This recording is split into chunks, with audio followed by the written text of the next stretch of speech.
नमस्कार दोस्तों। दुनिया में राइट ब्रदर्स का नाम तो हर कोई जानता है। 1903 में इन दोनों ने पहली बार सफलतापूर्वक एक मानव उड़ान को अंजाम दिया। उनका एयरप्लेन राइट फ्लायर 36.5 मीटर की दूरी तक और 120 फीट की ऊंचाई तक उड़ा। यह पल मानो एविएशन की कहानी में एक नया चैप्टर था जो हमेशा के लिए यादगार बन गया। इसे ही आधुनिक उड़ान की शुरुआत कहा जाता है। लेकिन एक और दिलचस्प कहानी है जो समय के साथ धीरे धीरे सुनी गई है। यह कहानी है शिवकर बापूजी तलपड़े की, जो मुंबई के एक साधारण से शिक्षक थे। कहा जाता है कि 1895 में यानी राइट ब्रदर्स से पूरे 8 साल पहले तलपड़े ने एक मानव रहित विमान बनाया और उसे उड़ाया। उनका एरोप्लेन मारुत सखा कहलाता था, जिसका मतलब है हवाओं का दोस्त।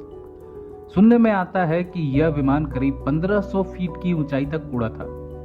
सोचने वाली बात है, अगर यह सच है तो क्या हम एक भूले बिसरे एविएशन पायनियर को नजरअंदाज कर रहे हैं, या यह कहानी सिर्फ एक मिथक है जिसे राष्ट्रीय गौरव के साथ जोड़ दिया गया है। तो चलिए इस वीडियो में हम तलपड़े की कहानी के हर पहलू को गहराई से समझते हैं। क्या सच में वो एविएशन में इतने आगे थे, या सिर्फ यह एक गलतफहमी है। साथ में कुछ पॉपुलर मिसकॉन्सेप्शंस को भी सुलझाएंगे जो इस विवाद को लगातार हवा देते आ रहे हैं। तलपड़े के प्रयोग। शिवकर बापूजी तलपड़े का नाम उनकी उस कोशिश के लिए लिया जाता है जिसमें उन्होंने एक मानव रहित विमान मारुत सखा बनाने और उड़ाने का दावा किया था। कुछ कहानियों के मुताबिक तलपड़े ने 1895 में इस विमान को बनाया था, पावर्ड फ्लाइट हासिल करने के इरादे से। कहा जाता है कि यह विमान, जो बांस के सिलेंडर जैसा दिखता था, करीब 1500 फीट की ऊंचाई तक उड़ा। हालांकि इन घटनाओं को साबित करने के लिए उस समय के कोई ठोस रिकॉर्ड मौजूद नहीं है। जहां कुछ लोग मानते हैं कि तलपड़े का विमान अपने समय काफी आगे था, वहीं इतिहासकारों का कहना है कि सही डॉक्यूमेंटेशन की कमी इन दावों पर बड़े सवाल खड़े करती है। कहा जाता है कि तलपड़े ने अपने विमान के लिए प्राचीन भारतीय ग्रंथों, खास तौर पर वैमानिक शास्त्र से प्रेरणा ली थी। हालांकि वैमानिक शास्त्र को लेकर विवाद भी कम नहीं है।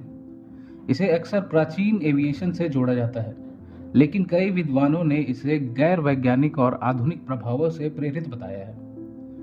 तलपड़े के प्रयोग शायद उड़ान की संभावना को समझने की कोशिश थे, लेकिन उनकी डिजाइन की तकनीकी क्षमताएं कभी साबित नहीं हो सकी, और क्योंकि कोई विश्वसनीय चश्मदीद गवाह या तकनीकी दस्तावेज उपलब्ध नहीं है, उनके काम की असलियत को परखना मुश्किल है।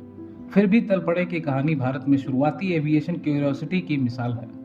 भले ही उनके प्रयोग पूरी तरह सफल नहीं हुए हो, लेकिन यह दिखाते हैं कि 19वीं सदी में वैज्ञानिक नवाचार और खोजबीन की भावना मौजूद थी। यह सब राइट ब्रदर्स के ऐतिहासिक उड़ान से भी पहले की बात है। अगर आप अभी तक इस वीडियो में बने हुए हैं और एंजॉय कर रहे हैं तो वीडियो को लाइक और सब्सक्राइब करना ना भूलें और बेल का आइकन जरूर दबाएं। राइट ब्रदर्स और ग्लोबल एविएशन। तलपड़े के प्रयोगों पर बहस चाहे जितनी भी हो, यह समझना जरूरी है कि 19वीं सदी के अंत और 20वीं सदी की शुरुआत में एविएशन के क्षेत्र में दुनिया भर में क्या हो रहा था। जिस समय तलपड़े कथित तौर पर अपने विमान पर काम कर रहे थे, उसी दौरान दुनिया के सबसे प्रसिद्ध एविएशन पायनियर्स ऑरविल और विल्बर राइट अपने क्रांतिकारी प्रयोगों में लगे हुए थे। 1903 में कई सालों की मेहनत और असफलताओं के बाद राइट ब्रदर्स ने पहली बार एक मानव नियंत्रित सस्टेन्ड फ्लाइट को सफलतापूर्वक अंजाम दिया। उनका एयरप्लेन था राइट फ्लायर। यह 120 फीट तक उड़ा और 12 सेकंड तक हवा में रहा। यह उड़ान भले ही परफेक्ट ना रही हो, लेकिन इसने आधुनिक एविएशन की शुरुआत की और पावर्ड फ्लाइट के क्षेत्र में एक बड़ी उपलब्धि मानी गई। सबसे अहम बात यह है कि राइट ब्रदर्स की सफलता सिर्फ उस उड़ान की वजह से नहीं थी। यह उनके सालों के वैज्ञानिक शोध, सिस्टमैटिक एक्सपेरिमेंटेशन और इंजीनियरिंग का नतीजा थी। उन्होंने अपने डिजाइन को रिफाइन किया, उड़ाने के लिए जरूरी कंट्रोल, स्टेबिलिटी और प्रोपल्शन जैसे मौलिक चैलेंजेस को सुलझाया। उनके काम ने 20वीं सदी में एविएशन के तेज विकास का रास्ता खोल दिया। इसके मुकाबले तलपड़े की कथित उड़ान अगर सच में हुई थी तो उसमें वह डॉक्यूमेंटेशन, तकनीकी समझ और रिसर्च की बुनियाद नहीं थी जो राइट ब्रदर्स की सफलता के लिए जरूरी थी। यह संभव है कि तलपड़े ने समान प्रयोगों से प्रेरणा ली हो या उनमें हिस्सा लिया हो, लेकिन ऐतिहासिक संदर्भ यही दिखाता है कि आधुनिक एविएशन के इतिहास में पहली सफल उड़ान का श्रेय राइट ब्रदर्स को ही दिया गया है। वैदिक एविएशन का मिथक।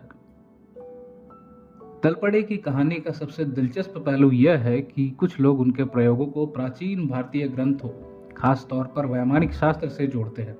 यह ग्रंथ, जिसे सुब्बा राय शास्त्री ने 20वीं सदी की शुरुआत में लिखा था, अक्सर इस दावे से जोड़ा जाता है कि प्राचीन भारतीयों के पास उन्नत एविएशन का ज्ञान था, और वह भी राइट ब्रदर्स से बहुत पहले। वैमानिक शास्त्र को अक्सर प्राचीन विमानों या विमान का गाइड कहा जाता है, हालांकि यह ग्रंथ खुद ही विवादों से भरा है। कई विद्वानों का मानना है कि यह आधुनिक रचना है, न कि प्राचीन पांडुलिपि। 1918 में लिखे गए इस ग्रंथ में अलग अलग प्रकार के उड़ान यंत्रों का वर्णन और उसकी निर्माण प्रक्रिया दिया गई है, लेकिन इसकी प्रामाणिकता और प्राचीन एरोस्पेस ज्ञान के दावे को व्यापक रूप से खारिज किया गया है। तलपड़े के काम में कुछ समर्थकों का मानना है कि उन्होंने इन प्राचीन ग्रंथों से प्रेरणा ली थी, यह विश्वास करते हुए कि वैदिक शास्त्रों में उड़ान का ज्ञान छिपा हुआ था। यह विचार 2000 के दशक में खास तौर पर राष्ट्रवादी और धार्मिक वर्गों में काफी चर्चा में आया, जो भारत की प्राचीन तकनीकी श्रेष्ठता को उजागर करना चाहते थे। लेकिन भारतीय विज्ञान संस्थान IISc बेंगलुरु के वैज्ञानिकों समेत कई विशेषज्ञों ने वैमानिक शास्त्र में किए गए तकनीकी दावों को खारिज कर दिया। उनके शोध से सामने आया कि इस ग्रंथ में बताए गए सिद्धांतों में न तो बुनियादी एरोडायनामिक्स की समझ है और न ही आधुनिक इंजीनियरिंग का कोई आधार। वास्तव में वैमानिक शास्त्र में दिए गए डिजाइन काफी हद तक अव्यवहारिक हैं और इनमें बताए गए टेक्नोलॉजी के लिए कोई वैज्ञानिक आधार नहीं है। यह भी ध्यान देना जरूरी है कि भले ही तलपड़े को वैमानिक शास्त्र की जानकारी रही हो, लेकिन यह दावा करना कि प्राचीन भारतीयों के पास उड़ान का वास्तविक ज्ञान था समस्यात्मक है। प्राचीन भारतीय सभ्यताओं को उन्नत विमानन तकनीकों के विकास से जोड़ने के लिए कोई ठोस ऐतिहासिक सबूत मौजूद नहीं है। इसके बजाय एविएशन का इतिहास अन्य तकनीकी आविष्कारों की तरह सामूहिक ज्ञान और प्रयोगों का नतीजा है, जो अक्सर ट्रायल और एरर के माध्यम से विकसित होता है, उस समय की वैज्ञानिक समझ के आधार पर। तलपड़े के प्रयोगों को इसी संदर्भ में देखा जाना चाहिए। तलपड़े की बढ़ती पहचान। हाल के वर्षों में शिवकर बापूजी तलपड़े जैसे पायनियर्स के योगदान को पहचानने की रुचि तेजी से बढ़ रही है, खासकर भारत के वैज्ञानिक इतिहास के संदर्भ में। हालांकि यह पहचान कई चुनौतियों के साथ आती है, क्योंकि तलपड़े की कहानी के कई पहलू अब भी अप्रमाणित और विवादों से घिरे हुए हैं। तलपड़े का नाम 2000 के दशक की शुरुआत में एक बार फिर सुर्खियों में आया, मुख्य रूप से उस सांस्कृतिक आंदोलन की वजह से जो विज्ञान और तकनीक में भारतीय उपलब्धियों को बढ़ावा देने पर केंद्रित था।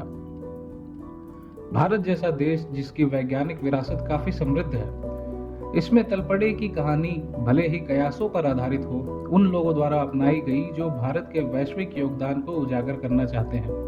कुछ लोगों ने उन्हें एक राष्ट्रवादी नायक के रूप में सम्मानित किया, जो राइट ब्रदर्स से पहले आसमान को जीतने की कोशिश कर रहे थे। इस कहानी ने सांस्कृतिक मीडिया के माध्यम से और भी तेजी पकड़ी, जैसे 2015 की फिल्म हवाई ज़्यादा, जिसमें तलपड़े के एविएशन प्रयोगों को एक रोमांटिक अंदाज में दिखाया गया। हालांकि फिल्म काल्पनिक थी, लेकिन इसने तलपड़े के काम में एक नई दिलचस्पी पैदा की। इसका संदेश कि तलपड़े एक मिसअंडरस्टूड जीनियस थे जो अपने समय से आगे थे, उन लोगों के साथ गूंजता है जो भारतीय आविष्कारकों और उनकी उपलब्धियों का जश्न मनाना चाहते हैं। लेकिन मुख्य धारा के वैज्ञानिक समुदाय इन दावों को व्यापक रूप से स्वीकार नहीं करता। ठोस सबूतों की कमी और विश्वसनीय ऐतिहासिक रिकॉर्ड के अभाव का मतलब है कि तलपड़े की उपलब्धियों को उन स्थापत्य एविएशन पायनियर्स के बराबर नहीं रखा जा सकता, भले ही उनके काम ने भारत में उड़ान पर व्यापक विमर्श में योगदान दिया हो। लेकिन उनके प्रयासों को मान्यता देने और उन्हें वह दर्जा देने में अंतर है जो राइट ब्रदर्स ने हासिल किया। निष्कर्ष और अंतिम विचार। शिवकर बापूजी तलपड़े की कहानी नवाचार और मिथक के बीच की पतली रेखा पर चलती है। उनके उड़ान से जुड़े प्रयोग रोमांचक जरूर हैं, लेकिन समकालीन दस्तावेजों की कमी और ठोस सबूतों के अभाव ने उनकी विरासत को अनिश्चित घेरे में रख दिया है।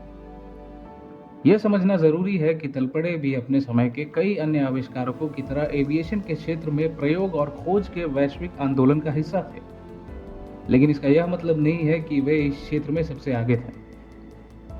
उनके काम से जुड़े कुछ दावे अनुमानित हैं और इतिहासकारों व वैज्ञानिकों द्वारा खारिज किए जा चुके हैं। लेकिन उनके योगदान को पूरी तरह नज़रअंदाज करना भी सही नहीं होगा। उस दौर में जब भारत ब्रिटिश शासन के अधीन था, विज्ञान और तकनीक को उतना समर्थन या संसाधन नहीं मिलता था जितना ज़रूरी था। ऐसे में तलपड़े समेत कई प्रयास या तो अनदेखे रह गए या फिर पश्चिमी उपलब्धियों के साए में दब गए। उनकी कोशिशें भले ही वैसी डॉक्यूमेंटेड ना हो जैसी इतनी बड़ी उपलब्धियों के लिए अपेक्षित होती हैं, फिर भी भारत की वैज्ञानिक विरासत का हिस्सा है। जैसे जैसे हम इतिहास और इसकी जटिलताओं को और गहराई से समझते हैं, हमें इन कहानियों को खुले दिमाग, बारीकियों की सराहना और उन सभी के योगदान के प्रति सम्मान के साथ देखना चाहिए जिन्होंने उड़ने का सपना देखा। इसी के साथ इस वीडियो में इतना ही। धन्यवाद।